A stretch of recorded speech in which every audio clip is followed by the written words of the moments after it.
Hello students. In this class, we study about the hypertext transfer protocol. So the HTTP, the hypertext transfer protocol, is the media through which we can retrieve the web-based data. Suppose there is any web page and there is some data present on the web page, and I want to fetch that data. Then I can use a HTTP protocol. So HTTP is also an application protocol for distributed and hypermedia information system. Now Python supports the socket programming, and it has a built-in library for socket programming.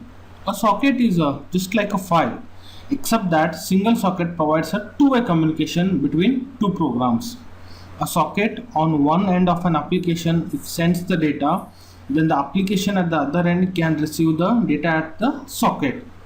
So there are some terminologies, or I can say some parameters to be passed to the socket.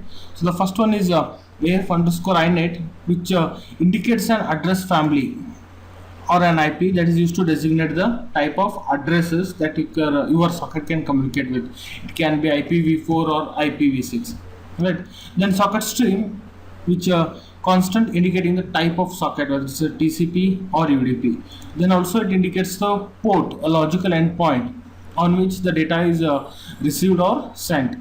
And then we also have a command to retrieve the data, and it must use CRLF, that is carriage. You can observe here, carriage, return, line, feed. So this is a protocol which we have to use.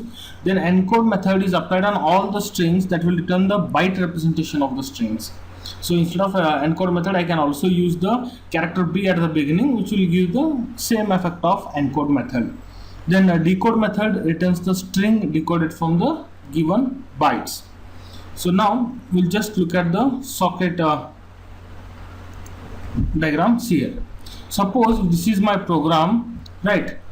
Now I have to create a socket, then I have to connect it, then through this port number 80 I can send the data to this particular website or host, then any web page I can retrieve.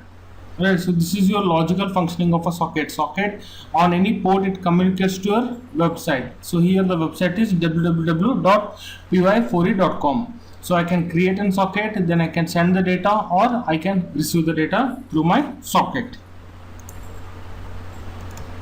Suppose this is the website, right?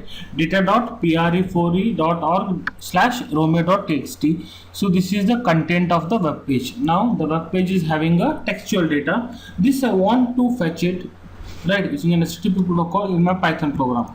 So you can observe here, Python built-in supports the socket library. So then next, mysock is a socket variable. Socket.socket, I am passing socket.afnet, that is referring to IPv4. Then the socket stream, which is TCP. So I am connecting socket variable, I am connecting to the web host name. Here I am using only the host name or a domain name, that is data.pre4e.org, and I am establishing the connection at port number 80. Then I am writing a command get. I am fetching the data, get from this particular path, data website / your file name. So HTTP protocol one version, then CRLF, then .encode. Then I am sending this. So my socket.send command, send parameter is command, that is I am fetching the data from this particular path. If this is true, it means that the socket is created and the connection is established.